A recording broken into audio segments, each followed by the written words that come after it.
hoy? A ver. Hoy se conmemora este día, el Día del Ara General Belgrano, el buque argentino que, bueno, fue hundido en la primera etapa de este conflicto con Malvinas. Hay una serie de situaciones que se están analizando. Estaba fuera del área, obviamente era considerado un buque escuela. Tal cual. Más allá de eso, bueno, de igual manera la inteligencia de algunos países limítrofes, países hermanos de la República Argentina, bueno, la inteligencia lo mandaron al frente con las fuerzas británicas, y obviamente el submarino Conqueror, bueno, detonó 2 torpedos en proa y popa y lo hundió. Sí. Hoy vamos a estar presentando un informe, varios, ¿no? Un informe que se relaciona con todo esto, pero antes queríamos contarle 2 pequeñas cositas. La primera, usted sabe que el Ara General Belgrano era un buque norteamericano, fue votado en el año 1938, es un buque de guerra que estuvo en Pearl Harbor y se salvó del bombardeo japonés en la playa de Pearl Harbor. Fue uno de los buques que salió ileso.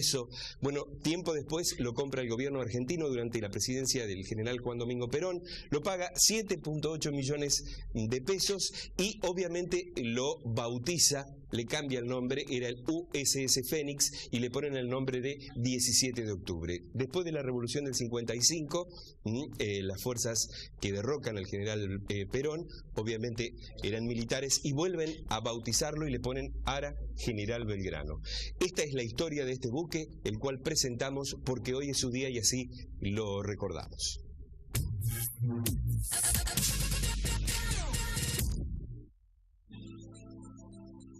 En un día como hoy, 2 de mayo de cada año, se conmemora el Día Nacional del Crucero Ara General Belgrano, en recordación de todos los tripulantes que murieron como consecuencia del ataque sufrido por ese buque de la Armada Argentina que fue alcanzado y torpedeado por el submarino Conqueror, perteneciente a la flota del Reino Unido de Gran Bretaña e Irlanda del Norte, durante el conflicto bélico del Atlántico Sur, librado entre el 2 de abril y el 14 de junio de 1982, por la recuperación de las Islas Malvinas, Georgias y Sandwich del Sur.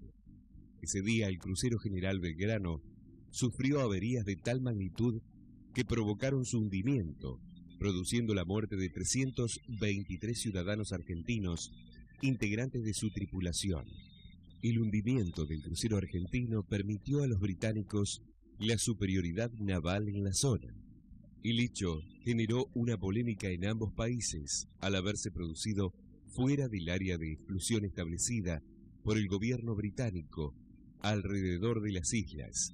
Es el único caso de un barco hundido en guerra por un submarino nuclear.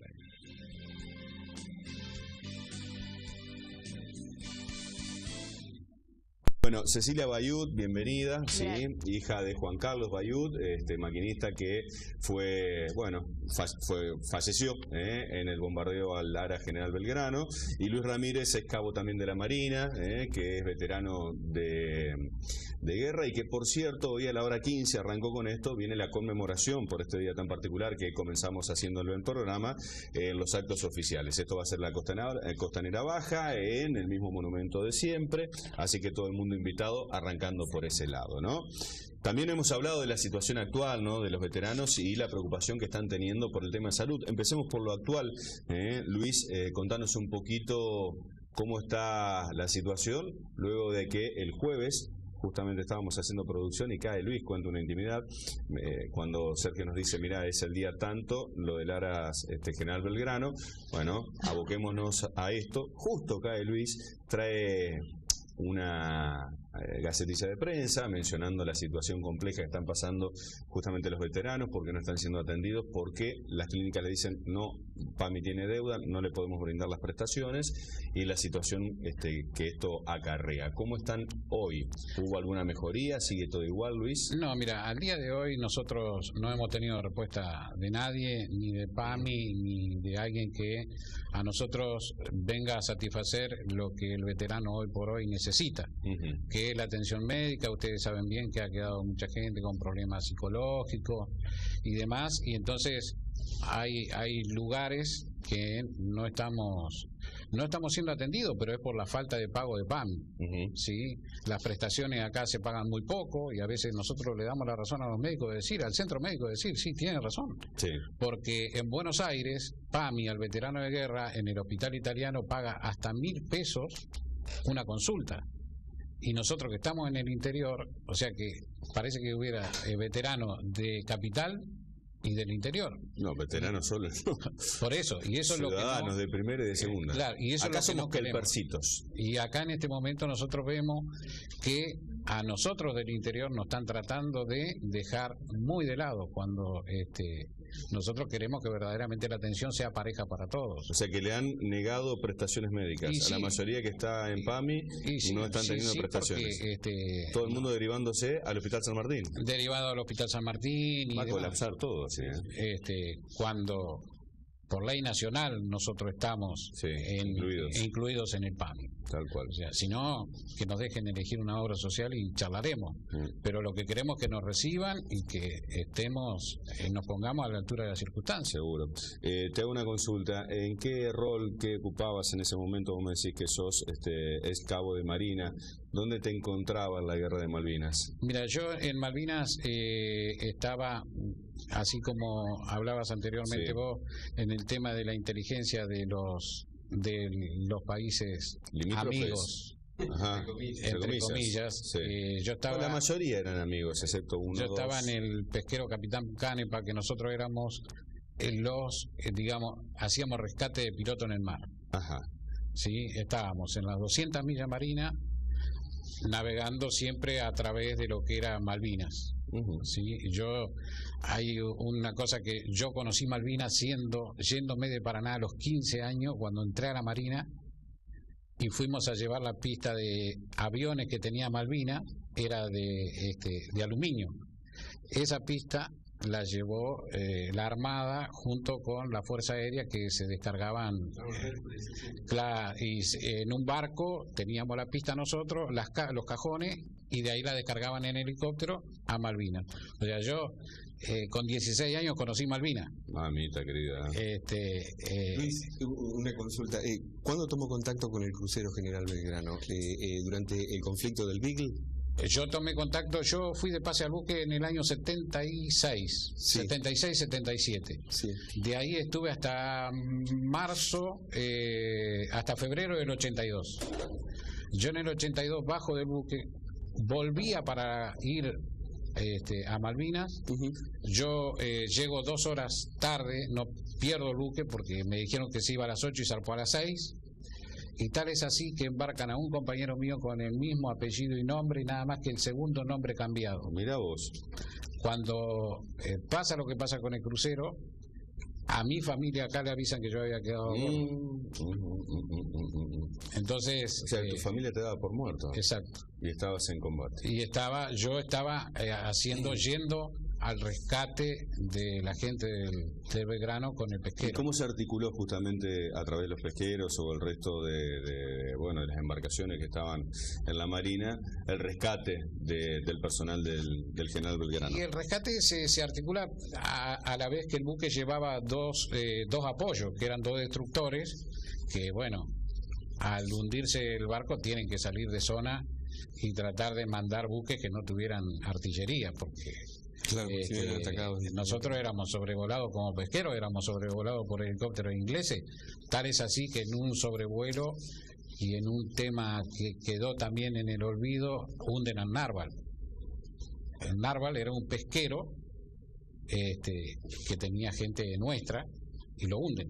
El pesquero Narval zarpó del puerto de Bahía Blanca y fue hundido. Y ese no tenía artillería. No tenía artillería porque era un pesquero. Iba al rescate y... Claro, en la guerra vale todo. Evidentemente, vale todo. Por ahí era la primera... el primer pecado, la primera mala experiencia que tuvimos los argentinos de pensar que en las reglas de la guerra hay 2 personas o 2 cabezas que la respetan, y evidentemente no. Mencionaba el comienzo y el origen, ¿no es cierto?, del General Belgrano, Pearl Harbor, ya es la mancha primera Sí. de un detonante de un autoatentado justamente como para ir a una guerra. Imagínense si puertas adentro una nación como Norteamérica es capaz de hacer eso, o el revisionismo histórico habla de haber sido también un autoatentado de las Torres Gemelas. Tantas cosas se dicen que si las pones a analizar a ciencia cierta, imagínate si va a haber guerras entre unos y reglas entre unos y otros, cuando puertas adentro de eso hasta toman decisiones de matar a sus hijos con tal de detonar alguna que otra guerra, ¿no? Por eso yo te digo, tal es así Sí. que nosotros con el pesquero hacíamos una tarea de inteligencia que era salir de Puerto de Mar del Plata a las 200 millas. Los ingleses, desde que nosotros vimos la flota, ellos siempre navegaron en aguas internacionales, siempre. Siempre estuvieron navegando en aguas internacionales hasta llegar a lo que nosotros llamamos el través de la isla, que ahí es donde entraron ellos al desembarco. Pero esto se sabía y demás, pero bueno, uno siempre lo que hace es como la obediencia de vida. Seguro. Hay un material que hemos preparado, Horacio, relacionado con el crucero, que lo hemos traído para ponerlo de fondo mientras charlábamos con nuestros invitados. Le vamos a pedir a nuestra señora directora que por favor, si lo puede ir pasando en la medida que vamos charlando. Es sobre el buque, tiene música nada más y son imágenes del buque General Belgrano y por supuesto las decisiones que se toman, mapas de la ubicación de los barcos argentinos, de los barcos ingleses y fundamentalmente la reacción a partir del hundimiento del buque General Belgrano, la reacción argentina que fue a través de Exocet que impactaron en algunos buques ingleses. Todo esto, bueno, está en este compendio para material que nosotros por allí le vamos a pedir que si puede ir pasándolo, se lo vamos a agradecer. Fundamentalmente... pero vamos a verlo un poquito ahora. Adelante. Lo vamos a tratar de restaurar, ¿sí? Perfecto. ¿Y la pregunta, me decías? Sí, no, un poco a Cecilia, era la idea de cuando recibe la noticia, ¿no? De que su papá en este caso, bueno, había sido una de las víctimas, obviamente claro. El dolor es muy grande, ¿no? De perder a un ser querido, pero más allá de todo esto, la indignación, ¿no? De ver muchas veces que en la guerra se vale todo y hasta se vale atacar por la espalda, ¿no? Yo te puedo decir que en realidad como recordar, por ahí es poco, yo tenía 5 años y medio en esa época. Claro. Lo poco que puedo recordar son como imágenes.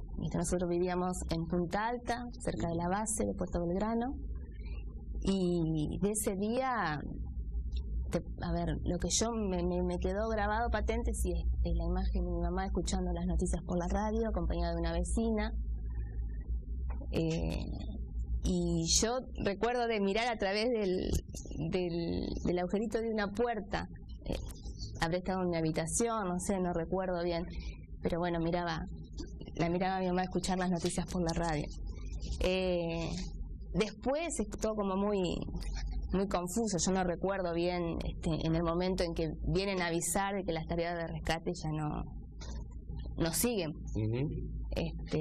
Ahí es el momento donde uno ya deja de esperar, claro, porque mientras estaba la esperanza, ¿no? Pero bueno, después uno ya... ¿Y vos sos la menor de tu familia? No, la mayor. La mayor, o sea que... Tenía una hermana de 1 año en ese. O sea que de esa tu hermana ni lo vivió prácticamente. No. Claro, muchas veces nos impacta el recuerdo de ver a nuestros padres, en este caso verla a tu mamá cuando recibe la noticia. Claro, sí. O sea, imágenes así tengo de él, yo con él jugando, o en mi casa, ¿viste? Esas cosas quedan. Claro. Pero del momento por ahí de la guerra, yo supongo también porque fue traumático también. Claro. Cómo se vivió, nosotros estábamos cerca de una base militar. Claro, sí. Lo vivíamos totalmente, claro. Totalmente distinto. A mí lo que me queda grabado de esa época es a la noche cuando había, usted sabrá, que tapar ventanas, puertas con frazada, esconderse abajo de una mesa, una velita prendida, mi hermana llorando porque estaba todo oscuro, las 3 solas en casa. No, ¿Y tu mamá qué te decía luego de lo que sucedió con la pérdida de la vida de tu papá? ¿Cómo trató de que ustedes lo recuerden a papá? No, mi mamá, eso es otra cosa que me ha quedado grabada. Ella lo que me pudo decir en su momento fue que que mi papá no iba a volver porque un ángel lo había venido a buscar para ir al cielo. Y fue eso, digamos que uno cuando es chiquito Entiendo queda. esto. Sí, es con el pasar de los años que uno empieza a tomar conciencia de lo que fue, Seguro. del cómo. Empieza a preguntar, Exactamente. mamá empieza a contar. Sí, sí, pero mamá trató siempre de que lo tomamos con bastante naturalidad. O sea, yo supongo que ha sido para que no nos afectara tanto. Seguro. Yo a mi mamá nunca la vi tirada en una cama llorando, depresiva. Mi mamá se puso la familia a cuesta. Es más, nosotros tuvimos que venir acá a Paraná, estaba toda la familia acá. ¿Ustedes? Mi hermana y yo nací, mi hermana nació en Punta Alta, Claro. y yo nací en Buenos Aires, en Capital Federal. Mis dos padres son de acá, de Paraná. Y volvimos acá porque estaba toda la familia. Tal cual. La Quedábamos contención. solas, claro. La contención. Pero trató de ser, o sea, uno se acostumbra a vivir con las ausencias, digamos, y el ser humano se acostumbra, te vas acostumbrando. El tema es el después, cuando te vas enterando de cómo fue. Tal cual. De eso quería preguntarles, porque cada uno desde su lugar lo vive diferente. Vos, Cecilia, como hija, Luis, en la tarea de rescate. ¿Qué significa hoy, después de tanto tiempo, para ustedes Malvinas? O cuando escuchan hablar de Malvinas, o cada 2 de abril cuando se recuerda.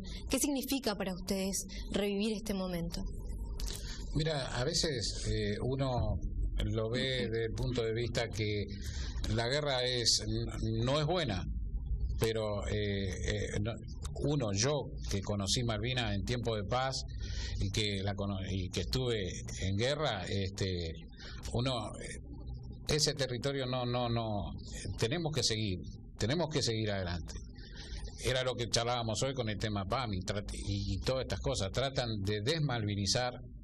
Y nosotros eso es lo que no queremos, como argentinos más que nada. Y es lo que nosotros le podemos dejar a los jóvenes y a nuestros hijos, algo que sepan por qué uno luchó o trata de seguir luchando.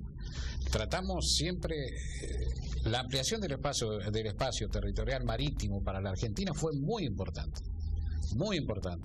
y eso nos va a dar pie a nosotros para seguir diciendo que Malvinas está dentro del territorio,